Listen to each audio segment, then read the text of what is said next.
Bismillahirrahmanirrahim. Alhamdulillahi rabbil alamin, wassalatu wassalamu ala asyrafil mursalin nabina Muhammadin wa ala alihi wa sahbihi wa man tabi'ahum bi ihsanin ila yaumiddin, amma ba'd. Ayyuhal ikhwatul akhawat rahimakumullah. Masih dalam pasal yang menerangkan tentang keimanan yang harus diimani oleh Ahlus Sunnah wal Jamaah dalam bab sifat. Yang ini kita sebutkan sebagai penekanan beliau rahimahullahu ta'ala, yaitu Syekhul Islam Ibn Taimiyah rahimahullahu ta'ala dalam kitab yang kita bahas sekarang ini, yaitu kitab Al-Aqidah Al-Wasithiyah. Jadi pada pertemuan yang lalu kita pernah sebutkan bagaimana bentuk wasatiyah, tengah, sikap tengah Ahlus Sunnah wal Jamaah di antara kelompok-kelompok yang ada. Kemudian juga kita sebutkan salah satu di antara yang beliau sebutkan adalah perkara keimanan yang harus diimani oleh setiap Ahlus Sunnah wal Jamaah, bahwa ketinggian Allah Subhanahu wa taala dengan makhluknya itu sama sekali tidak bertentangan dengan kebersamaan Allah Subhanahu wa taala dengan makhluknya. Itu yang kita sebutkan pada majlis yang lalu. Nah, sekarang ini kita lanjutkan apa yang beliau sebutkan dari perkara keimanan yang lain. Nah,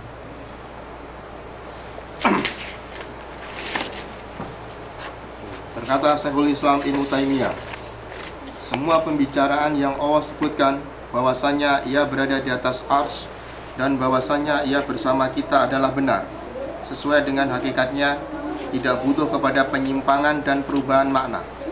Akan tetapi harus dijaga dari berbagai prasangka dusta, seperti disangka bahwa tekstual dari firman-Nya di sama, yang artinya bahwa di langit itu menaungi atau melengkapi Allah. Makna atau prasangka seperti ini adalah batil berdasar kesepakatan para ulama dan orang-orang yang beriman. Yang demikian dikarenakan Allah kursinya mencakup langit dan bumi. Ia menahan langit dan bumi agar tidak lenyap. Ia juga menahan langit agar tidak meruntui bumi kecuali apabila ia mengizinkannya. Dan tidak termasuk salah satu ayatnya adalah langit dan bumi tegak atas perintahnya.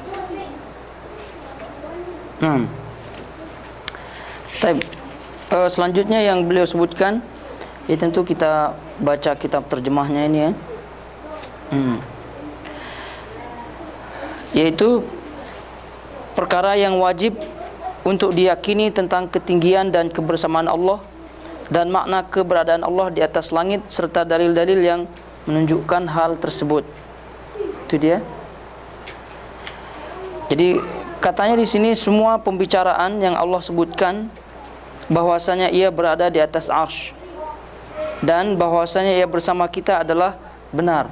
Terus bagaimana kita jelaskan melalui nukilan-nukilan ucapan ulama yang pernah kita jelaskan, sesuai dengan hakikatnya, tanpa adanya takwil, tanpa adanya tafsir makna yang lain. Tidak membutuhkan, tidak memerlukan kepada penyimpangan dan perubahan makna. Ini wadih, jelas. Akan tapi harus dijaga dari berbagai prasangka dusta, seperti disangka bahwa tekstual dari firman-Nya fis sama, bahwa langit itu menaungi atau melingkupi Allah. Makna prasangka seperti ini adalah batil berdasarkan kesepakatan para ulama dan orang-orang yang beriman. Ini dah kita jelaskan. Yakni makna fis sama bukan berarti makna fi itu di dalam, tapi fi di situ maknanya adalah ala, di atas. Fi maknanya di situ adalah ala, yakni di atas langit. Bukan berarti di dalam langit, berarti Allah itu dinaungi oleh langit, tidak. Karena kata beliau yang demikian dikarenakan Allah yaitu kursinya mencakupi langit dan bumi. Kalau dilihat dari segi kursi, itu yang mengalahkan kursi hanya yang paling besar adalah kursi. Nah, jadi mengalahkan langit dan bumi, mengalahkan langit dan bumi. Jadi kursinya di atas langit. Bagaimana pula Allah Subhanahu wa taala dilingkupi oleh itu semua? Ini secara akal. Oleh sebab itulah makna fis sama, di dalam langit, ini bukan berarti Allah itu berada di langit tersebut kemudian dilingkupi oleh langit, kemudian dikuasai oleh makhluknya. Nauzubillah, itu bukan seperti itu. Sebab itulah tekstualnya tadi tidak seperti itu. Tidak seperti itu. Ya, jadi yang demikian dikarenakan kursinya Allah mencakup langit dan bumi, karena besar makhluk Allah Subhanahu wa taala besar. Wasi'a kursiyuhus samawati wal ard. Kursi Allah itu meliputi langit dan bumi. Berarti kursi ini lebih besar daripada langit dan bumi. Dan kursi itu kalau dah kita sebutkan lebih besar daripada langit dan bumi, berarti langit itu tidak mampu menaungi kursi. Sedangkan kursi Allah Subhanahu wa taala ini makhluk Allah Subhanahu wa taala yang di atas Allah Subhanahu wa taala, yang Allah Subhanahu wa taala yaitu di atas kursinya. Jadi ini sekali lagi ini yang ingin disampaikan oleh Syekhul Islam Ibnu Taimiyah rahimahullahu taala di sini, dan ini kita yakin ini sudah faham semua masalah ini. Yang demikian dikarenakan kursinya mencakup langit dan bumi. Ia menahan langit dan bumi agar tidak lenyap. Jadi ini adalah dari sisi analisa fakta yang dilihat dari segi dalil yang ada. Bahwasanya Allah Subhanahu wa taala mustahil itu berada di dalam langitnya. Yang itu kalau memaknakan Allah Subhanahu wa taala di dalam langitnya, berarti langit itu menaungi Allah, melingkupi Allah. Itu yang makna batil. Itu yang ingin disampaikan di sini oleh Syekhul Islam. Buktinya katanya tadi disebutkan kursi lebih besar daripada langit dan bumi. Dan langit itu tidak mampu menaungi, melingkupi kursi. Terus selanjutnya Allah menahan langit dan bumi agar tidak lenyap. Jadi kalau Allah itu berada di dalamnya, di dalam langit itu bagaimana? Ia juga menahan langit agar tidak meruntuhi bumi, kecuali apabila ia mengizinkannya. Dan termasuk salah satu ayatnya adalah langit dan bumi tegak di atas perintahnya. Ini semua adalah dalil-dalil akal, pendekatan agar kita lebih faham gitu. Maknanya fis sama di dalam, fi kalau kita bacakan di situ huruf jar, maknanya di atau di dalam memang. Tapi ada makna lain di situ yaitu atas. Yang konsekuensi maknanya seperti itu tadi kita sebutkan. Nah, berkata Syekhul Islam Ibnu Taimiyah, dan termasuk pula dalam bahasan iman kepada Allah adalah beriman bahwasanya Allah Maha Dekat, Qaribun, dan Maha Pengabul. Ini sebagaimana disatukan dalam firman-Nya yang artinya, dan apabila hamba-hambaku bertanya kepadamu tentang aku, maka jawablah bahwasanya aku dekat. Aku mengabulkan permohonan orang yang berdoa apabila ia memohon kepadaku. Quran Surat Al-Baqarah ayat 186. Dan sabda beliau yang artinya, sesungguhnya zat yang kalian seru lebih dekat kepada kalian daripada leher-leher tunggangannya. Semua yang disebutkan dalam kitabullah dan as-sunnah tentang kedekatan dan kebersamaannya tidak meniadakan ketinggiannya, dan bahwasanya Allah di atas karena Allah tidak ada yang menyerupainya dalam seluruh sifat-sifatnya. Ia maha tinggi dalam kedekatannya dan ia maha dekat dalam ketinggiannya. Baik. Selanjutnya kata beliau, wajibnya beriman dengan pasal fi qurbillahi min khalqih. Jadi beliau akan menjelaskan kepada kita bagaimana kedekatan Allah Subhanahu wa taala. Ini semua adalah penekanan dari makna-makna sebelumnya. Jadi kalau dah kita faham makna sebelumnya yang kaitannya dengan kebersamaan Allah Subhanahu wa taala, jadi ini insyaallah tidak ada masalah. Jadi intinya kita pegang prinsip bahwasanya dalam hal ini tidak ada takwil, tidak ada tafsir, tidak ada pengalihan makna dari makna hakikatnya. Itu yang harus kita pegang di sini. Jadi kata beliau di sini, dan masuk pula dalam pembahasan iman kepada Allah adalah beriman bahwasanya Allah Maha dekat. Al-imanu wa dakhala fi dzalika al-imanu bi annahu qaribun min khalqih. Kama qala subhanahu wa ta'ala, wa idza sa'alaka 'ibadi 'anni fa inni qarib ujibu da'watad da'i idza da'an. Ini sebagaimana disatukan dalam firman-Nya, dan apabila hamba-hambaku bertanya kepadamu tentang aku, maka jawablah bahwasanya aku adalah dekat. Aku mengabulkan permohonan orang yang berdoa apabila ia memohon kepadaku. Jadi ini tujuannya apa? Disebut kebersamaan, habis itu disebut pengawasan itu hari. Terus kemudian disebut di sini Allah Maha dekat, Allah disebut di sini Allah Maha Pengabul doa. Itu semua agar kita lebih faham lagi bagaimana itu semua tidak menafikan ketinggian Allah. Itu. Jadi kalau dah kita fahami itu semua, berarti tidak ada celah lagi untuk kita tidak terima ketinggian dan istiwanya Allah Subhanahu wa taala. Itu dia. Jadi ini yang terus kita harus fahami bahwasanya kedekatan Allah, kemudian pengawasan Allah, kemudian kebersamaan Allah, dan ini juga yakni Allah mengabulkan doa. Sekali lagi ini adalah menekankan bahwa ini adalah menunjukkan ketinggian Allah Subhanahu wa taala secara sifat dan tidak bertentangan dengan ketinggian Allah secara zat. Jadi di sini Syekhul Islam Ibnu Taimiyah rahimahullahu taala menyebutkan di sini beriman bahwasanya Allah Maha dekat, qarib, dan ini Al-Qarib itu adalah salah satu di antara nama Allah Subhanahu wa taala. Salah satu di antara nama Allah Subhanahu wa taala. Dan juga Al-Mujib dan juga Al-Mujib. Al-Mujib ini juga salah satu di antara nama Allah Subhanahu wa taala, yaitu Al-Mujib, Maha Pengabul doa. Maha Pengabul doa. Itu Al-Mujib. Jadi Qarib, Al-Mujib, dan dua nama ini dalam surah Al-Baqarah ayat 186 ini digabungkan oleh Allah Subhanahu wa taala.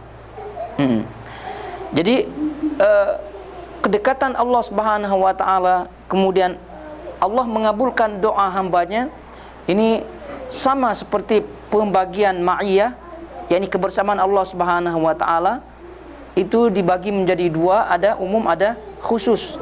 Ada umum ada khusus. Ada umum ada khusus. Jadi kedekatan Allah Subhanahu wa taala secara umum, kemudian Allah mengabulkan doa secara umum. Selanjutnya kedekatan Allah Subhanahu wa taala secara khusus, dan selanjutnya Allah mengabulkan doa secara khusus. Sebagaimana pembagian ma'iyah, yakni kebersamaan Allah Subhanahu wa taala, pengawasan Allah Subhanahu wa taala, semua itu pembagiannya ada dua, ada umum ada khusus. Jadi intinya yang umum itu bagi semua makhluk. Bagi semua makhluk. Jadi Allah dekat kepada semua makhluk, baik mukmin, baik kafir, dan sebagainya.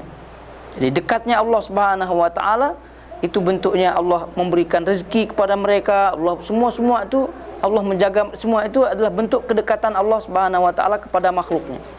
Adapun kedekatan Allah kepada makhluknya dalam bentuk khusus, ini tentu berbentuk khusus bagi orang-orang yang khusus, yaitu orang-orang yang beriman. Orang yang beriman. Jadi orang yang beriman kalau dah dekat dengan Allah, Allah dekat dengannya, itu berarti semua itu yakni menunjukkan pengawasan Allah secara khusus, dan itu adalah keutamaan orang yang didekati tersebut di dunia maupun di akhirat. Tapi kalau orang-orang kufar, orang-orang kafir di dunia ini hanya dekat sekedar hanya dunia saja. Tapi kalau mukmin itu dekat dengan perlindungan, taufik Allah Subhanahu wa taala. Sebagaimana halnya dengan Al-Mujib, yakni pengabul doa. Pengabul doa pun demikian, ada umum ada khusus. Jangan pula berfikiran yang dikabulkan doanya hanya orang mukmin saja, tidak. Orang kafir kalau minta misalnya kesembuhan, misalnya Allah sembuhkan, siapa yang sembuhkan? Allah sembuhkan. Jadi ini menunjukkan bahwa yakni Al-Mujib, pengabul ini bersifat umum juga, bersifat umum. Tapi ada yang bersifat khusus bagi orang yang mukmin, bagi orang yang mukmin, untuk dia ditolong, untuk dia agama ini ditinggikan oleh Allah Subhanahu wa taala, dakwah ini dimenangkan oleh Allah Subhanahu. Itu semua adalah bentuk daripada doa, yakni makbulnya doa secara khusus. Adapun pembagian doa, ada doa masalah namanya, ada doa tolab dan sana namanya, ini pernah kita bahas. Ini pernah kita bahas. Jadi doa al-masalah yaitu doa masalah. Jadi ketika ada masalah, ketika ada keperluan, kita sebut Allah Subhanahu wa taala, kita minta. Langsung kebutuhan, keperluan, hajat kita sebutkan. Itu namanya doa masalah. Ya Allah, berikan hambamu ini rizki, hambamu kerjaan, hambamu anak, keturunan, macam-macam masalahnya, macam-macam hajatnya. Itu namanya doa masalah. Kemudian ada doa apa tadi kita sebutkan, doa sana, doa ibadah. Jadi doa tolab masalah, ada doa sana namanya. Doa ibadah atau doa sana. Ini yang kedua, doa ibadah atau doa sana. Ibadah artinya ibadah, sana artinya pujian. Ini lebih kepada zikir-zikir yang kita sebut, tapi tidak secara langsung menyebutkan hajat kita. Ya, ketika kita berzikir, misalnya subhanallah, walhamdulillah, wala ilaha illallah, Allahu akbar, la ilaha illallah wahdahu la syarikalah, itu kan tidak ada menyebutkan hajat kita, itu tidak. Tapi itu disebut doa juga. Tapi doa jenis apa? Doa jenis ibadah dan sana. Doa jenis ibadah dan pujian kepada Allah Subhanahu wa taala. Kenapa disebut ibadah? Ya karena itu adalah anjuran dari Allah Subhanahu wa taala dan Rasulnya. Kenapa disebut doa? Doa akan permohonan. Mana permohonannya di situ? Permohonannya di situ adalah permohonan secara tidak langsung. Karena sesungguhnya apa yang kita inginkan ketika kita beribadah adalah pahala, itu tidak. Nah, pahala itu yang kita minta. Pahala itu yang kita minta secara tidak langsung ketika kita beribadah, tapi kita niatkan.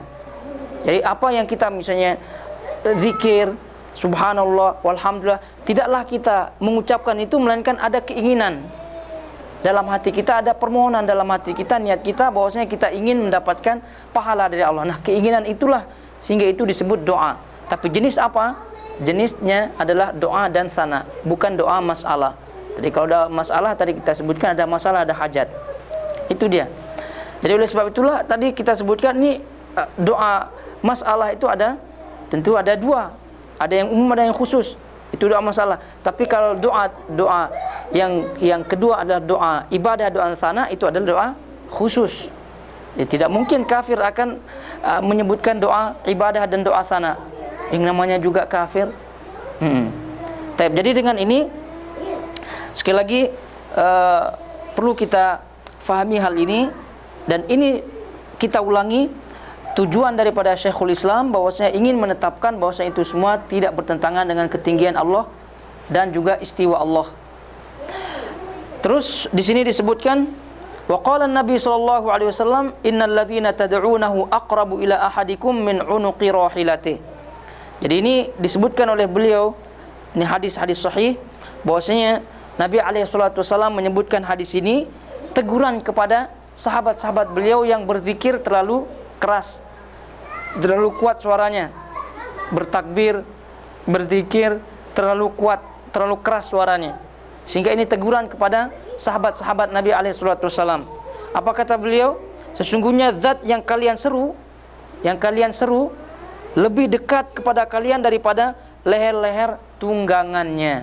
Leher-leher tunggangannya. Ini menunjukkan bahwasanya Allah itu dekat sekali dengan hambanya, sehingga tidak perlu menguatkan suara ketika berdoa ataupun ketika berzikir. Tadi kita sebutkan dua doa tadi.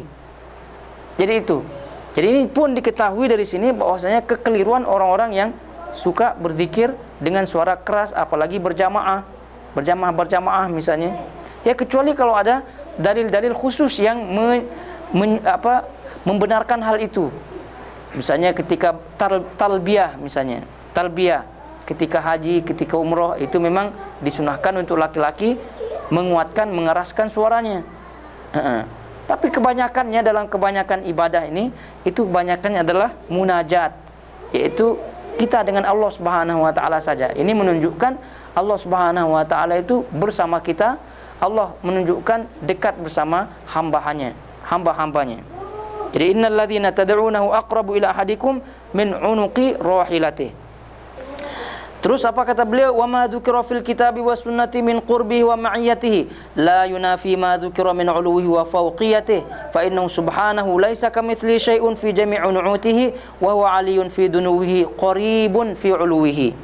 Ini kata beliau kesimpulannya. Jadi semua yang disebutkan dalam kitabullah dan as-sunnah tentang kedekatan dan kebersamaannya tidak meniadakan ketinggiannya, khususnya secara zat. khususnya secara zat. Kita sebutkan ada dua ketinggian, ada sifat, ada zat. Tidak meniadakan ketinggiannya khususnya secara zat, dan bahwasanya Allah di atas karena Allah tidak ada yang menyerupainya dalam seluruh sifat-sifatnya. Ia maha tinggi dalam kedekatannya dan ia maha dekat dalam ketinggiannya. Itu yang disimpulkan oleh para ulama dalam hal ini. Itu juga yang dinukilkan oleh Syekh Abdurrahman As-Sa'di. Ini ucapan ini, ia maha tinggi dalam kedekatannya. Walaupun Allah dekat dengan makhluknya tetap tinggi, baik secara sifat maupun secara zat. Dan ia maha dekat dalam ketinggiannya. Dekat dalam ketinggiannya. Jadi ini kita fahami bahwasanya Allah Subhanahu wa taala itu tidak sama sekali bertentangan kedekatannya dengan ketinggiannya, khususnya secara zat, yang paling banyak diselisih oleh orang-orang kaum muslimin yang tidak sepaham dengan manhaj atau akidah salaf. Nah, Pasal wajibnya beriman bahwasanya Al-Quran adalah kalamullah secara hakiki dan bukan makhluk. Berkata Syekhul Islam Ibnu Taimiyah, termasuk dalam rangkaian iman kepada Allah dan kitabnya, beriman bahwasanya Al-Quran adalah kalamullah, ia diturunkan dan bukan makhluk. Al-Quran berasal dari Allah dan akan kembali kepadanya. Allah berfirman secara hakiki, dan bahwasanya Al-Quran yang diturunkan kepada Muhammad adalah kalamullah yang hakiki, bukan kalam ucapan pihak lain. Tidak boleh mengatakan bahwa Al-Quran adalah hikayat dari kalamullah atau ibarat-ibarat. Bahkan meskipun dibaca oleh orang, ditulis dalam mushaf, Al-Quran tetap tidak keluar dari sifatnya sebagai kalamullah secara hakiki, karena dalam pembicaraan disandarkan secara hakikatnya kepada pihak yang mengatakannya pertama kali, bukan kepada pihak penyampai ucapan itu. Al-Quran adalah kalamullah baik huruf dan maknanya. Kalamullah bukanlah huruf tanpa makna atau makna tanpa huruf. ya. Jadi selanjutnya yaitu pasal yang menyebutkan wajibnya Ahlus Sunnah wal Jamaah beriman tentang atau bahwa kalamul Quran itu adalah kalamullah. Ini adalah masalah yang pernah juga kita sebutkan dengan panjang lebar pada masalah-masalah sebelumnya. Jadi sekali lagi ini adalah penekanan daripada Syekhul Islam. Jadi masalah-masalah yang beliau sebut di sini daripada sifat itu bukan ini saja yang harus diimani, tapi seluruh sifat harus diimani. Tapi kenapa ini beliau sebutkan misalnya tinggi, istiwa beliau sebutkan, terus kemudian sekarang Quran adalah kalamullah, karena ini adalah masalah besar yang diselisih oleh kelompok di luar Ahlus Sunnah wal Jamaah yang bermanhaj salaf. Itu kalau tidak banyak sekali. Tapi ini dua hal ini yang sangat-sangat bertentangan sekali. Sangat-sangat bertentangan dan nampak. Tinggi tadi dah kita sebutkan, nah sekarang beliau sebutkan nih Al-Quran itu harus diyakini bahwasanya kalamullah. Jadi sekali lagi yang kita pernah sebutkan, orang-orang yang bermanhaj salaf mengimani akidah merujuk kepada metodologi yang disebutkan oleh ulama salaf dalam hal ini, maka insyaallah taala keimanannya itu keimanan yang benar, dan buahnya pun akan mendapatkan buah yang manis, tidak sembarangan buah. Jadi kalau orang itu dah mengimani misalnya ketinggian Allah secara zat, maka dia pasti akan lurus betul-betul. Dan tadi kita sebutkan kedekatan, kebersamaan, itu semua adalah konsekuensi, dan itu adalah nama dan sifat Allah Subhanahu wa taala yang mampu meluruskan seorang hamba itu di dunia. Itu maknanya buahnya. Terus selanjutnya kalamullah ini juga.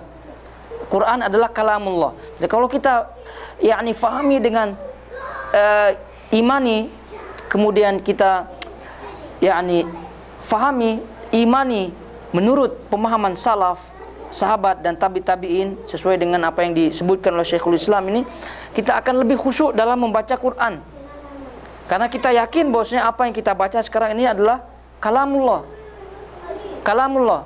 Tapi kalau misalnya meyakini bahwasanya ini kalamullah tapi maknanya adalah hikayat, maknanya adalah ibarat, bukan asli gitu. Ini ada unsur apa itu? Kedekatan kita dengan Quran, kekhusyuan kita juga itu pasti akan sirna, akan kurang. Tapi kalau ketika kita berhadapan dengan Al-Quran, kemudian kita hadirkan akidah semacam ini, itu pasti walaupun tidak paham maknanya, itu pasti kita akan mengagungkan Quran lebih Karena ini sekarang kita berhadapan dengan kalamullah. Allah ini sedang berbicara gitu. Sebab itulah banyak para ulama menyebutkan, ketika menyebutkan ya ayyuhalladzina amanu, ya ayyuhan nas, wahai, itu hendaknya kita fahami bahwasanya ketika itu Allah berbicara dengan kita. Nah, perasaan-perasaan semacam itu akan dihadirkan, masing-masing kubu kelompok akan hadir semacam itu, dia akan berperasaan bahwasanya Allah sedang berbicara dengannya. Tapi kalau yang berakidah salah itu kurang, karena dia berakidah bahwasanya itu adalah hikayat, ini ibarat.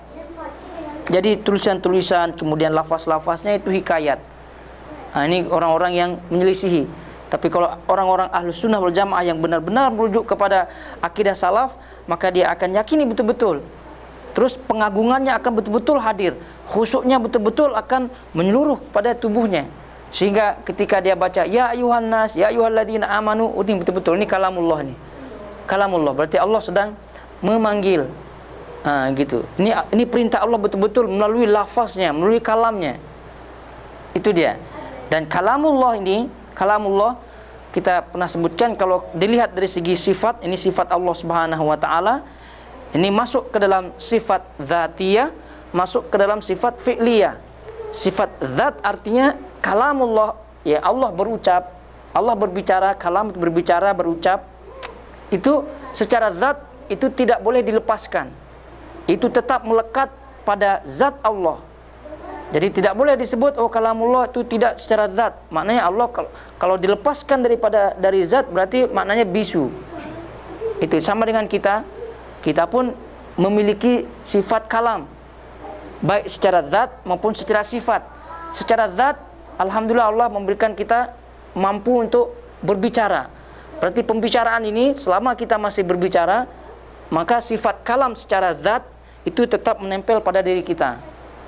Tapi kalau misalnya bisu, tidak boleh berbicara misalnya, itu namanya sifat kalamnya tercabut.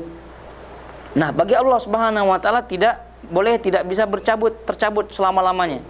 Karena ini berkaitan dengan zat Allah. Tapi kalau manusia boleh saja stroke misalnya, sakit misalnya, dah selesai. Terus itu secara zat. Kemudian kita sebut kalamullah ini juga masuk dalam sifat fi'liyah, sifat fi'il, sifat perbuatan Allah Subhanahu wa taala. Yani Allah Subhanahu wa taala maksudnya fi'il itu perbuatan. Kalau perbuatan berarti berkaitan dengan kehendak. Jadi kalau Allah Subhanahu wa taala berkeinginan, berkehendak untuk berbicara, maka Allah pun berbicara. Allah berbicara kepada siapapun dan pada waktu apapun. Ini sebab itulah Allah berbicara kepada Nabi Musa, Allah berbicara kepada Nabi Muhammad dan lain-lain. Itu semua adalah bentuk pembicaraan Allah Subhanahu wa taala secara fi'il. Nah, Al-Qur'an ini adalah kalamullah. Sekali lagi, kalamullah. Jadi kalamullah, kalam menurut ilmu bahasa Arab, menurut bahasa Arab adalah al-kalam al-mufhim. Jadi an-nutqu al-mufhim namanya. An-nutqu al-mufhim itu makna kalam. Dalam bahasa Arab, makna kalam adalah an-nutqu, yaitu ucapan, al-mufhim yang memahamkan. Itu makna kalam.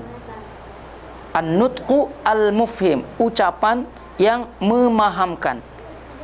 Jadi kalau ada orang yang mengucap-ngucap tapi tidak difahami, itu bukan kalam. Misalnya, sebab itulah orang misalnya orang tak jelas suaranya apa, ada suara tapi ada ucap-ucap tapi tidak difahami, itu bukan kalam. Tapi kalau misalnya terdiri daripada huruf, lafaz, kemudian itu seperti Al-Qur'an misalnya, itu difahami, maka ini termasuk kalam. Taib. Al-Qur'an adalah kalamullah. Dah kita sebutkan Al-Qur'an itu adalah yakni kitabullah yang diturunkan, kitab Allah yang diturunkan kepada Nabi Muhammad sallallahu alaihi wasallam melalui perantaraan Jibril, yang membacanya termasuk ibadah yang ada pada lembaran-lembaran mushaf Al-Qur'an. Itu dia definisi Al-Qur'an. Jadi Al-Qur'an adalah kitabullah. Berarti kalau kitab-kitab lain bukan Quran, yang diturunkan kepada Nabi Muhammad, berarti kalau diturunkan selain Nabi Muhammad bukan Quran. Melalui perantaraan Jibril, berarti kalau perantaraan yang lain-lain, malaikat yang lain atau makhluk-makhluk yang lain, berarti bukan Quran. Yang membacanya merupakan ibadah, berarti kalau selainnya hadis misalnya atau kitab-kitab yang lain, bacanya tidak termasuk ibadah, berarti bukan Quran. Yang ada pada lembaran-lembaran mushaf, lembaran-lembaran Al-Quran. Jadi lafaz-lafaznya yang termaktub di dalam lembaran-lembaran yang ada. Berarti kalau di luar lembaran itu tidak termasuk Al-Quran. Itu dia definisinya. Jadi apa yang beliau sebutkan di sini? Wa minal imani bihi wa bi kutubihi al-imanu bi anna al-Qur'ana kalamullah subhanahu wa ta'ala munazzalun ghairu makhluqin. Termasuk dalam rangkaian iman kepada Allah dan kitab-kitabnya adalah beriman bahwasanya Al-Quran adalah kalamullah. Jadi kita sebutkan kalam apa maknanya, dan di sini dinisbatkan kepada Allah yang menunjukkan sifat baik secara zat maupun secara fiil. Tadi kita sebutkan makna zat dan fiil. Ia diturunkan dan bukan makhluk. Ini yang diterangkan beliau. Ia diturunkan dan bukan makhluk. Diturunkannya Al-Quran, kalau kita lihat bahasan-bahasan ulama, itu ada 3 tingkat. Ada 3 tingkatan. Ada 3 level. Level pertama itu yang Allah tulis di Lauhil Mahfuz. Level yang kedua itu yang Allah Subhanahu wa taala turunkan dari Lauhil Mahfuz itu ke Baitul Izzah. Ke Baitul Izzah. Yaitu di langit Baitul Izzah. Nah, dari Baitul Izzah level ketiga turun ke bumi. Turun ke bumi secara bertahap-tahap. Secara bertahap. Itu dia level diturunkannya Al-Quran. Jadi di Lauhil Mahfuz Allah Subhanahu wa taala mengucapkan kalamullah itu, kemudian tertulis di situ di Lauhil Mahfuz. Baru Allah Subhanahu wa taala turunkan dari Lauhil Mahfuz ke Baitul Izzah. Itulah yang disebut yakni penurunan Al-Quran secara menyeluruh dari Lauhil Mahfuz ke Baitul Izzah itu. Maka itu pada malam Lailatul Qadar, inna anzalnahu fi Lailatul Qadar. Itu dia. Sesungguhnya kami turunkan yaitu Al-Quran secara menyeluruh sempurna dari yakni tempatnya di situ Lauhil Mahfuz ke Baitul Izzah di langit. Kemudian dari Baitul Izzah dari langit itu baru turun ke bumi bertahap-tahap sesuai dengan keadaan yang Allah telah takdirkan. Misalnya cerita Abu Lahab misalnya ketika membantah menyakiti Nabi, ketika itu turun misalnya surah Al-Lahab atau surat Al-Masad sesuai dengan keadaan-keadaan. Jadi karena keadaan-keadaan itu kan semua sudah tertulis oleh Allah Subhanahu wa taala dalam takdirnya. Jadi dengan mudah Allah Subhanahu wa taala turunkan Al-Qur'an itu satu persatu sesuai dengan keadaan. Sesuai dengan keadaan. Ada yang berbisik-bisik misalnya Al-Qur'an turun misalnya. Rasulullah SAW pergi berhijrah dengan Abu Bakar, itu Allah turunkan. Jadi sesuai dengan keadaan-keadaan. Itu agar agar Al-Qur'an itu lebih difahami itu sebagai pedoman hidup. Jadi sebab apa? Allah mampu menurunkan Al-Qur'an sebagaimana Allah turunkan dari Lauhil Mahfuz ke Baitul Izzah ke langit dengan semua satu kali boleh. Tapi faedahnya kurang. Kurang dari sisi susah untuk dihafal, susah untuk dijadikan sebagai pedoman karena susah untuk diingat-ingat dan lain sebagainya. Sebab itulah Allah Subhanahu wa taala sebagaimana yang disebutkan oleh ulama, salah satu di antara hikmah Al-Qur'an diturunkan dari Baitul Izzah yaitu dari langit ke bumi dengan cara bertahap sedikit-sedikit sesuai dengan Allah, sesuai dengan kenyataan atau yang sesuai dengan apa hal yang terjadi. Itu hikmahnya di antaranya agar mudah untuk dihafal. Misal Iqra bismi rabbikal ladzi khalaq, turun satu dulu. Itu pun bukan satu surat, 5 ayat saja dihafal. Nanti turun berapa ayat dihafal. Gitu untuk mudah dihafal. Kemudian tadi kita sebutkan sesuai dengan kenyataan, sesuai dengan apa-apa yang terjadi. Itu menunjukkan agar lebih orang memahami makna Al-Qur'an itu. Maknanya, sebab turunnya apa gitu. Sebab turunnya, kemudian tujuannya apa, itu agar lebih difahami. Kemudian juga yang disebutkan oleh para ulama untuk memudahkan Nabi, meringankan Nabi. Sebab satu ayat saja diturunkan kepada Nabi, itu kata Allah Subhanahu wa taala, gunung sekalipun tidak mampu menahan kedahsyatan Al-Quran itu. Sebab itulah Nabi ketika diturunkannya Al-Quran, itu satu ayat saja Nabi udah terasa berat, apalagi semuanya. Dan itu untuk meringankan Nabi alaihissalatu wassalam. Dan juga banyak lagi hikmah-hikmah yang ada yang diturunkannya Al-Quran oleh Allah Subhanahu wa taala ke bumi dengan cara bertahap. Nah, juga yakni diturunkannya Al-Quran dari langit ke bumi dengan cara bertahap, ini juga menunjukkan itu adalah kalamullah, menunjukkan kalamullah yang sebenarnya. Kenapa demikian?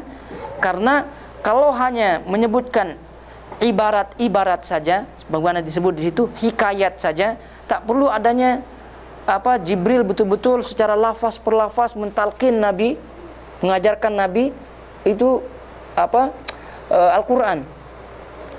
Jadi tidak, kalau hanya sekedar hikayat, jadi hikayat maknanya apa? Ibarat maknanya apa? Itu adalah hikayat, ungkapan bahwasanya itu Allah firman, itu adalah kalamullah. Jadi huruf-hurufnya, lafaz per lafaznya itu bukan kalamullah, tapi makna daripada kalamullah itu kata mereka, khususnya Asy'ariyah, kemudian Maturidiyah, itu adalah menunjukkan itu dari Allah. Itu saja. Adapun lafaz-lafaz alif lam mim, alhamdulillahirabbil alamin misalnya, itu bukan kalamullah. Bukan kalamullah kata mereka. Itu lafaz lain katanya. Tapi yang dimaksud di sini adalah kata mereka adalah hikayat. Allah menghikayatkan, memberitahukan ini semua adalah akal-akalan yang kadang kita pun pening, pusing dibuat. Karena kalau demikian, kalau hanya sekedar hikayat, kalau sekedar ibarat, tidak perlulah Jibril setiap tahun turun untuk memurajaahkan hafalan Nabi itu. Dan ketika Nabi SAW di tahun beliau wafat meninggal, 2 kali Jibril turun untuk meluruskan hafalan Nabi itu. Jadi kalau hanya sekedar hikayat ibarat, apa faedahnya Jibril turun semacam itu berkali-kali? Karena kalau kita sebutkan hikayat dan ibarat, itu boleh saja dirubah-rubah lafaznya dengan syarat maknanya lurus. Sebagaimana halnya hadis Nabi. Hadis Nabi itu boleh diriwayatkan secara makna, tidak mesti secara lafaz. Tidak mesti secara lafaz. Misalnya kita tahu misalnya hadis misalnya innamal a'malu binniyat, misalnya hadis yang masyhur misalnya. Wa innamal likulli imrin ma nawa. Terus bagi yang mereka yang ahli berbahasa Arab misalnya, boleh saja dia sebut-sebut dari lafaznya tapi sesuai dengan maknanya. Itu boleh diriwayatkan hadis dengan makna. Boleh. Asal jangan sampai keluar maknanya. Sebab itulah lafaz-lafaz hadis itu banyak. Misalnya kalau kita lihat lafaz hadis di Bukhari, walaupun dari sahabat yang sama, kadang-kadang lafaznya berbeda. Kadang-kadang lafaznya berbeda. Kenapa lafaznya lain? Karena perawi daripada sahabat ini itu meriwayatkan mungkin secara makna, atau mungkin juga secara mungkin dia fahami dan sebagainya. Itulah dia. Jadi kalau hadis itu boleh diriwayatkan secara makna, tidak mesti harus lafaz per lafaz. Misalnya kalau dalam hadis misalnya qala Rasulullah sallallahu alaihi wasallam, kita sebut qala Nabi sallallahu alaihi wasallam. Lafaznya sebut Rasulullah. Qala Rasulullah sallallahu alaihi wasallam, kita sebut qala Nabi. Rasul dan Nabi ini maknanya sama, betul tidak? Tapi secara lafaz lain. Ini kalau hadis boleh. Kalau hadis boleh. Tapi kalau Quran tidak boleh. Tidak boleh. Misalnya mentang-mentang ahli bahasa Arab terus dia ganti alhamdulillahirabbil alamin, terus dia sebut asyukrulillah misalnya. Misalnya syukur dengan pujian sama-sama lah gitu kan, mirip-mirip mana. Itu tidak boleh. Kenapa? Karena ini kalamullah. Kalamullah itu secara lafaznya, semuanya itu dari Allah, sehingga tidak boleh diriwayatkan secara lafaz. Nah ini itu. Jadi kalau sebut hikayat, sebut ibarat dan sebagainya, ini keperluannya Jibril berturun-turun semacam itu. Tidak ada keperluan di situ. Tidak ada hajat sebenarnya. Nah, jadi ini kita harus pahami, dengan ini insyaallah kita akan lebih paham. Kata beliau di sini, ia diturunkan dan bukan makhluk. Al-Quran berasal dari Allah dan akan kembali kepadanya. Al-Quran berasal dari Allah. Minhu bada wa ilaihi ya'ud. Al-Quran berasal dari Allah karena Allah yang mengucapkannya. Karena Allah yang mengucapkannya. Jadi minhu bada. Jadi Al-Quran berasal dari Allah. Jadi Al-Quran kalamullah, itu kalamnya dinisbatkan kepada Allah. Kalamullah, misalnya tidak kalamur Rasul. Jadi kalau kalamur Rasul, memang Rasulullah SAW menyampaikan Al-Quran, itu tidak. Jadi setelah dapat dari Jibril, Rasul sampaikan. Tapi apakah yang disampaikan oleh Rasulullah SAW dari ayat-ayat tersebut itu disebut kalamur Rasul? Tidak. Karena rujukannya adalah permulaan kalam itu. Dari mana permulaannya? Dari Allah. Maka itu beliau sebut di sini berasal dari Allah, permulaannya dari Allah. Maka disebut kalamullah. Jadi walaupun sekian banyak orang yang membaca Al-Quran, tetap itu disebut kalamullah. Kenapa? Karena dilihat dari sisi permulaannya, yaitu dari situlah Allah memulakan kalamnya. Dialah yang menyebutkannya. Itu maknanya berasal dari Allah. Kemudian akan kembali kepadanya. Jadi ulama menyebutkan dua makna di sini. Akan kembali kepadanya. Akan kembali yaitu kalamullah. Tadi kepadanya, kepada Allah. Makna pertama yang disebutkan oleh Allah, nanti pada akhir zaman Al-Quran itu akan diangkat dari hati dan hafalan manusia. Dan itu yang diriwayatkan oleh Imam Al-Hakim. Bahwasanya nanti di akhir zaman Al-Quran ini akan diangkat oleh Allah Subhanahu wa taala dari hafalan dan hati manusia. Jadi kalaulah Allah Subhanahu wa taala dah angkat itu, berarti tidak ada sisa lagi Al-Quran. Kalau dah diangkat dari hafalan, diangkat dari hati, dada-dada manusia, walaupun ada lembaran-lembarannya, tidak akan terbaca. Dan mungkin nanti juga di akhir zaman lembaran-lembarannya pun tidak ada. Kenapa? Karena pada akhir zaman nanti, sebelum kiamat terjadi, tidaklah kiamat akan datang, kata Nabi SAW, kecuali kepada manusia atau makhluk yang paling buruk. Jadi manusia atau makhluk yang paling buruk lah yang akan melihat, menyaksikan kiamat terjadi. Jadi selama ada Al-Quran dalam dada, dalam hafalan, berarti selama itu ada kebaikan. Jadi itu dicabut oleh Allah Subhanahu wa taala. Sebab itulah ketika Nabi SAW menyebutkan hadisnya yang mengkhabarkan bahwasanya Al-Quran ini akan dicabut, maka para sahabat pun heran. Bagaimana Allah mencabut Quran ini padahal kita ini sudah hafal, sudah ada dalam hati-hati kita, kata para sahabat. Kata Nabi SAW, nanti pada suatu masa di akhir zaman, pada suatu malam Allah akan mengangkat itu semua. Itu Allah kuasa. Tentu Allah kuasa. Itu satu makna yang disebut. Makna yang disebut yang di lain, kata para ulama, makna kedua adalah akan kembali kepadanya, yaitu Allah tetap akan bersifat kalam. Yani kalamullah itu akan senantiasa melekat pada zat Allah. Darinya Al-Quran itu bersumber dari Allah Subhanahu wa taala, dari kalam Allah bersumber, bermula, kemudian berakhir pula kepadanya, kepada Allah Subhanahu wa taala. Jadi awal dan akhirnya tetap itu semua adalah yaitu sifat Allah Subhanahu wa taala, bukan makhluk. Jadi kalau makhluk berarti ciptaan Allah. Kalau ciptaan Allah berarti di luar Allah Subhanahu wa taala. Kalau dah di luar Allah berarti terpisah dari Allah. Nah, dan itu masalah. Dah kita tadi sebutkan tidak boleh sifat ini terpisah dari Allah Subhanahu wa taala. Jadi itu konsekuensi daripada ucapan Al-Quran itu makhluk. Jadi kalau dah sebut makhluk, terpisah dari Allah Subhanahu wa taala. Tapi kata ulama, makna yang pertama lebih dekat. Makna pertama yang lebih dekat, yakni Allah Subhanahu wa taala nanti angkat di akhir zaman Al-Quran itu dari hafalan dan hati hambanya. Allah berfirman secara hakiki, dan bahwasanya Al-Quran yang diturunkan kepada Muhammad adalah kalamullah yang hakiki, bukan kalam ucapan pihak lain. Nah, ini wadih. Terus kata beliau rahimahullahu taala, wala yajuzu itlaqul qawli bi annahu hikayatun an kalamillah aw ibaratun anhu.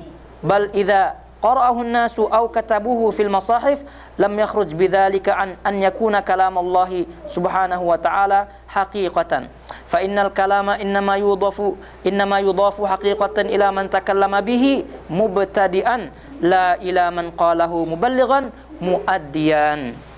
Tidak boleh mengatakan bahwa Al-Quran adalah hikayat dari kalamullah atau ibarat-ibarat. Nah, ini kita paham nih agak-agaknya hikayat ibarat ini. Bahasa kita aja mirip-mirip nih, bahasa Melayu, bahasa Nusantara kita sering juga hikayat. Nah, hikayat atau cerita-cerita gitu kan, hikayat. Terus ibarat-ibarat gitu, makna dan sebagainya. Nah, ini semua kalau udah menyebutkan Al-Quran adalah hikayat, kemudian adalah ibarat, ini semua adalah mazhab daripada Asy'ariyah, mazhab daripada Al-Maturidiyah yang bersumber daripada Kullabiyah, daripada mazhab Kullabiyah. Itu dia. Jadi ucapan hikayat, kalamullah dan ibarat-ibarat ini adalah keyakinan akidah Asy'ariyah, kemudian keyakinan Maturidiyah yang mereka ambil dari keyakinan Kullabiyah. Nah, itu dia. Nah, ini semua kalau kita cerita masalah Kullabiyah, kullab itu siapa, kemudian itu ceritanya panjang sekali. Tapi itulah mereka ini, orang ini. Dan yang tersebar di Nusantara adalah itu Asy'ariyah, kemudian Maturidiyah. Nah, dan bahkan yang dinamakan aswaja tidak dinamakan aswaja kalau tidak berkeyakinan dengan keyakinan Asy'ariyah ataupun Maturidiyah.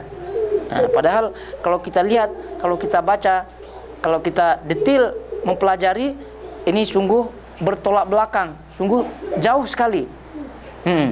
Jadi kalau kita lihat misalnya, dan ini pernah kita sebut misalnya Asy'ariyah misalnya yang dinisbatkan kepada Abul Hasan Al-Asy'ari misalnya, itu hidup pada abad ke-4 Hijriah, belum meninggal 324 Hijriah.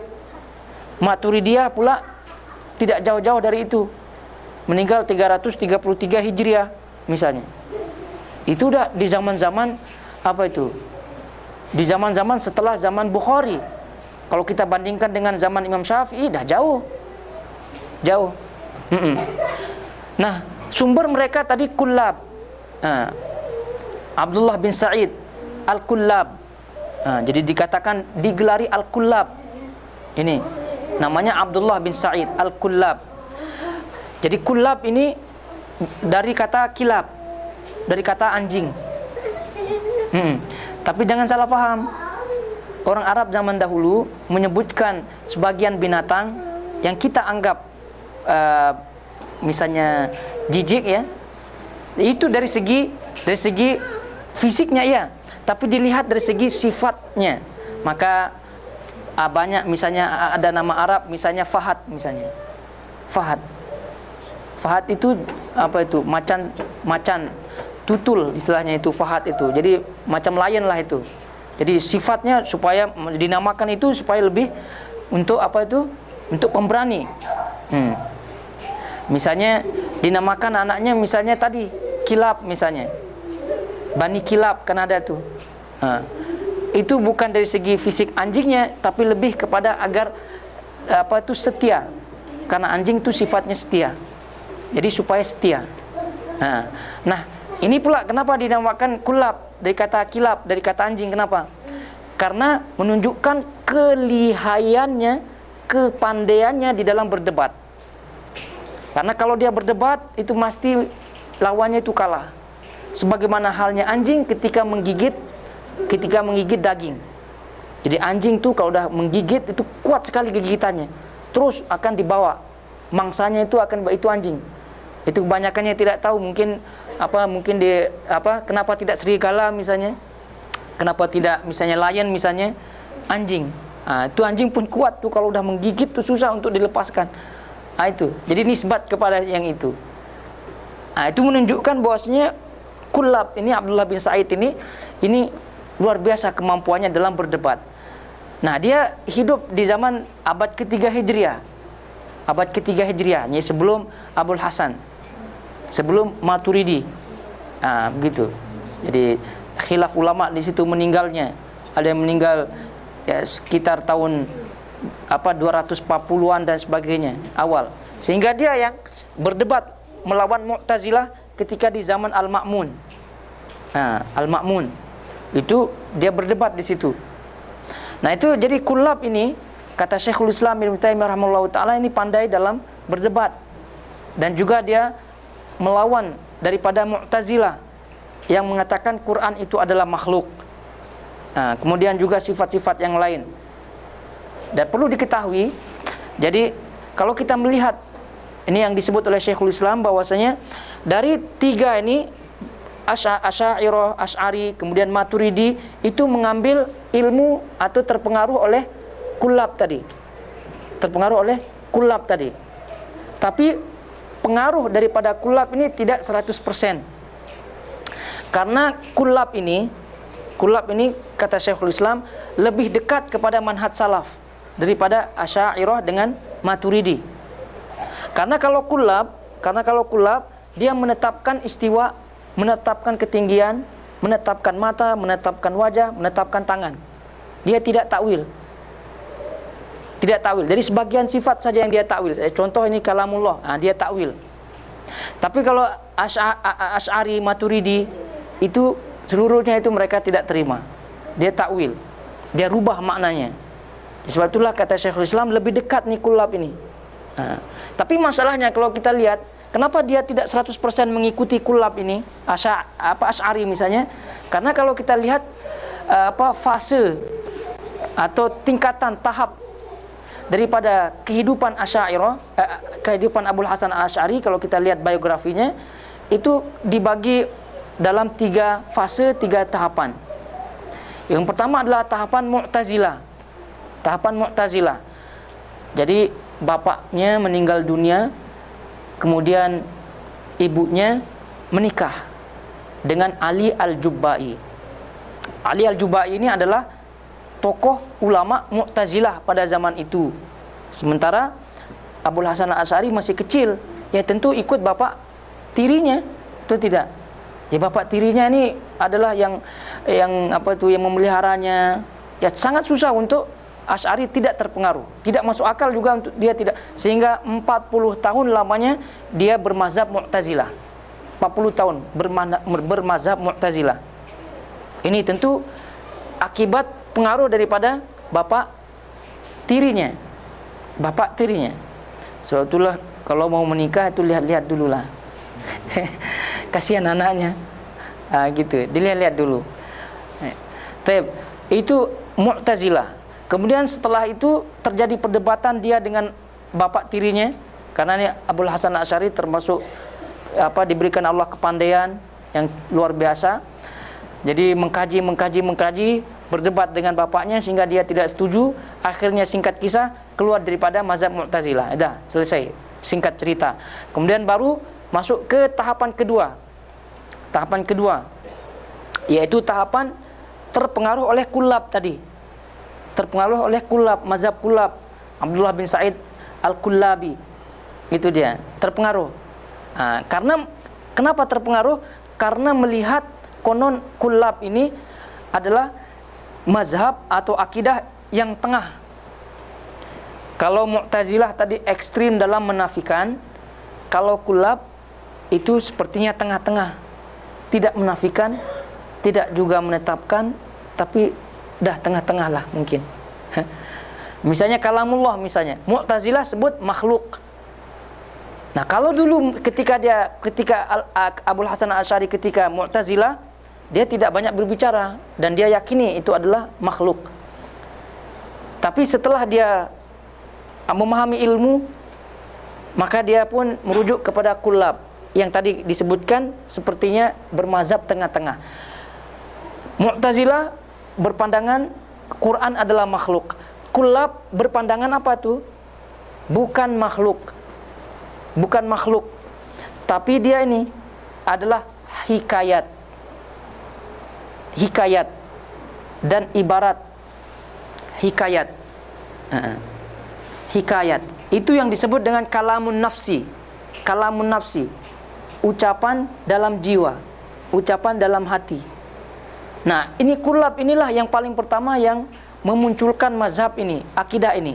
Akidah Al-Quran itu adalah hikayat, Al-Quran itu adalah ibarat, Al-Quran itu adalah kalamun nafsi, ucapan dalam jiwa, dalam hati. Jadi kalau ucapan dalam hati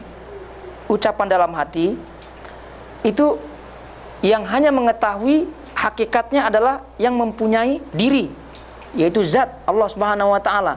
Nah, kalau terjadi ucapan itu adalah ibarat hikayat daripada ucapan yang ada dalam jiwa tersebut. Misalnya orang yang bisu, misalnya orang bahasa bisu itu, bahasa bisu. Ini bahasa-bahasanya ini ucapan atau apa nih? Ini adalah ibarat hikayat daripada apa yang ada dalam hatinya si bisu itu. Inilah ibaratnya. Itulah apa yang dimaksud di sini oleh kullab. Kenapa demikian? Karena kullab ini memakai akalnya untuk melawan Mu'tazilah. Sedangkan Mu'tazilah ini ahli akal. Jadi dia perlu cari akal-akalan untuk melawannya. Nah, tapi dia jauh daripada dalil. Asy'ari ketika keluar daripada Mu'tazilah selama 40 tahun madrasah di situ misalnya, keluar terpengaruh oleh kullab ini. Jadi muncullah takwil sana takwil sini, tapi dia tidak 100% ikuti kullab. Jadi contohnya istiwa ditakwilkan. Kemudian juga sifat-sifat yang lain, sifat zat yang lain, mata, tangan dan lain sebagainya tidak diterima, ditakwil. Nah, terus kemudian fase atau tahap yang ketiga yang disebut oleh ulama daripada Abul Hasan Asy'ari adalah masa bertaubat. Fase bertaubatnya Asy'ari dari mazhab kullabi, yaitu rujuk kepada pemahaman Ahlus Sunnah wal Jamaah, dan itu yang dibuktikan oleh kitabnya Al-Ibana. Tapi kata para ulama yang meneliti daripada kitab Al-Ibana dan juga meneliti fase kehidupan Asy'ari di akhir-akhir, sungguh pun disebut rujuk kepada Ahlus Sunnah wal Jamaah, tapi tidak secara total, tidak 100%. Masih ada sifat-sifat lain yang masih ditakwil-takwil. Itu dia. Karena wajar orang itu selama 40 tahun bermazhab, berakidah Mu'tazilah, kemudian pula keluarnya ke tadi kullab tadi sepanjang itu susah untuk dia 100% keluar daripada itu semua. Susah. Jadi kalau kita melihat bagaimana Asy'ari mencari akidah itu, betapa susahnya mencari akidah itu, begitu. Itu seharusnya para pengikutnya itu berpikir, kalau akidah itu yakni masalah yang paling utama, kemudian masalah yang jelas sekali, kenapalah harus susah-susah? Itu tidak. Kenapalah harus susah-susah? Jadi akidah itu berasal dari nas Al-Quran dan Sunnah, kemudian rujuk kepada sahabat-sahabat Nabi SAW, selesai masalah. Rujuk kepada nas ilmiah, itu maksudnya. Tapi karena pada zaman tersebut mungkin yakni pada zaman yang mungkin susah cari nas dan sebagainya, sehingga susah juga untuk mencari kebenaran-kebenaran seperti itu. Dan juga karena lingkungannya seperti itu, banyak ahlu kalam dan sebagainya, jadi terjadi demikian.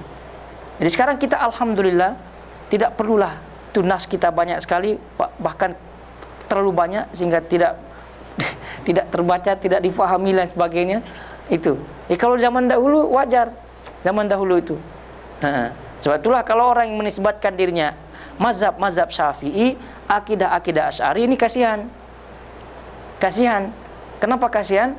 Karena Syafi'i dalam mencari akidah itu tidak masalah. Akidahnya Syafi'i tidak ada misalnya tahapan-tahapan tadi disebutkan tadi. Tahapan pertama misalnya di Mekah akidahnya ini, tahapan kedua Madinah akidahnya ini, tidak ada. Syafi'i itu pure atau murni akidahnya semacam itu. Apalagi Imam Malik misalnya, seperti itu juga. Imam Hanafi misalnya, seperti itu juga. Apalagi Imam Ahmad, seperti itu juga. Nah, kenapa pula kita cari yakni akidah atau kita merujuk kepada akidahnya orang yang yakni dalam fase kehidupannya itu mencari atau berubah-berubah seperti itu, walaupun pada akhirnya bertobat. Karena tadi kita sebutkan susah untuk dia melupakan semuanya masa lalunya 40 tahun bersama Mu'tazilah, 40 tahun. Lepas itu dengan Kullab pula yang ini, walaupun lebih dekat kepada Ahlussunnah wal Jamaah, masih tetap pula pakai akalnya. Masih pula tetap pakai akalnya. Selama akal itu diutamakan dan selama nas itu dibelakangkan, maka selama itu orang itu akan terpesong. Tuh. Jadi itu harus sebab itulah keselamatan ada pada manhaj dan akidah salaf. Jadi tidak boleh mengatakan bahwa Al-Quran adalah hikayat dari kalamullah dan atau ibarat-ibarat. Itu dia. Jadi hikayat dan ibarat-ibarat. Jadi lebih kepada kalau Kullab itu mengucapkan hikayat, kalau Asy'ari itu disebut ibarat. Kalau dalam mazhab Asy'ari disebut ibarat, kalau Kullab disebut hikayat. Ada ulama yang menyebutkan hikayat dan ibarat ini sama-sama, tidak ada perbedaan maknanya. Syekh Utsaimin membedakan sedikit antara hikayat dan ibarat. Hikayat maknanya itu 100% menggambarkan maksudnya daripada orang yang akan berbicara. Kalau ibarat itu tidak 100% mengibaratkan apa yang disampaikan oleh yang berbicara. Itu perbedaannya. Jadi ala kulli hal ini akal-akalan saja. Bahkan meskipun dibaca oleh orang, tetap kalamullah. Itu maksudnya. Ditulis dalam mushaf, tetap kalamullah. Mushaf yaitu Al-Quran, lembaran-lembaran. Al-Quran tetap tidak keluar dari sifatnya sebagai kalamullah secara hakiki. Karena kalam pembicaraan disandarkan secara hakikatnya kepada pihak yang mengatakannya pertama kali, bukan kepada pihak penyampai ucapan itu. Ini dah jelas. Al-Quran adalah kalamullah, baik huruf dan maknanya. Kalamullah bukanlah huruf tanpa makna atau makna tanpa huruf. Ini semua adalah bantahan terhadap Kullabiyah, Asy'ariyah dan Maturidiyah. Itu dia. Jadi kalau Abul Hasan Asy'ari itu di Irak, itu di Arab gitu. Kalau Maturidiyah ini di Samarkand, di daerah-daerah Uni Soviet di zaman dahulu tuh, Samarkand, habis itu Bukhara, habis itu disebut daerah kawasan di belakang sungai, ma wara an-nahar namanya itu. Di situ. Jadi Asy'ariyah dan Maturidiyah tidak ketemu, walaupun pada zaman yang sama tidak ketemu. Tapi kedua-duanya itu terpengaruh oleh Kullab. Tapi itu dia, jadi Al-Quran adalah kalamullah baik huruf dan maknanya. Kalamullah bukanlah huruf tanpa makna atau makna tanpa huruf. Jadi semua, jadi apa yang kita ucapkan itu lafaznya adalah kalamullah. Adapun lafaz kita itu yang keluar daripada makharijul huruf, itu makhluk. Misalnya kita sebut misalnya keluar daripada tenggorokan bagian bawah misalnya, itu kalau kita baca makharijul huruf misalnya keluar daripada tenggorokan bagian tengah misalnya misalnya dan sebagainya, itu makhrajnya itu tempat keluarnya itu makhluk. Yang namanya makhluk itu tenggorokan yang Allah cipta nih. Tapi lafaz yang kita keluarkan itu tetap kalamullah. Al-Quran adalah kalamullah, sehingga kalamullah yang kita ucapkan, ucapan-ucapan tersebut itu berpengaruh baik pada makhluk yang bernyawa maupun yang tidak bernyawa. Makhluk yang bernyawa misalnya kita bacakan kepada orang yang sedang sakit, ruqyah, berpengaruh. Kalau seandainya itu makhluk, itu tidak mampu. Seperti itu. Yang tidak bernyawa bacakan kepada air, bacakan kepada dalam air. Menurut ahli air, mana ahli air kita? Menurut ahli air, Kahrama, menurut ahli air itu kalau dibacakan dengan Al-Quran khususnya itu berpengaruh. Jadi berubah, zat-zatnya itu berubah di situ. Menurut penelitian gitu. Jadi ada pengaruhnya. Sehingga diminum air yang diruqyah itu diminum, itu ada pengaruhnya. Itu boleh menyembuhkan. Jadi itu semua adalah menunjukkan bahwasanya alat untuk kita ucapkan yaitu makharijul huruf Ini dibedakan ya, itu adalah makhluk ciptaan Allah, tapi yang keluar dari ucapan itu adalah kalamullah. Nah, itu yang tidak mampu dibedakan oleh akal orang yang mentakwil. Jadi karena dia melihat bahwasanya itu semua adalah keluar daripada mulut dan mulut adalah makhluk, jadi disebut Al-Qur'an adalah makhluk.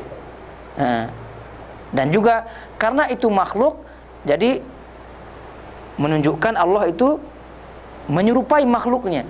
Jadi dengan demikian mereka lari dari itu, sehingga mereka sebutkan kalamullah adalah hikayat, ibarat, ungkapan, dan lain sebagainya. Itu akibat apa? Akal-akalan yang lari daripada nas.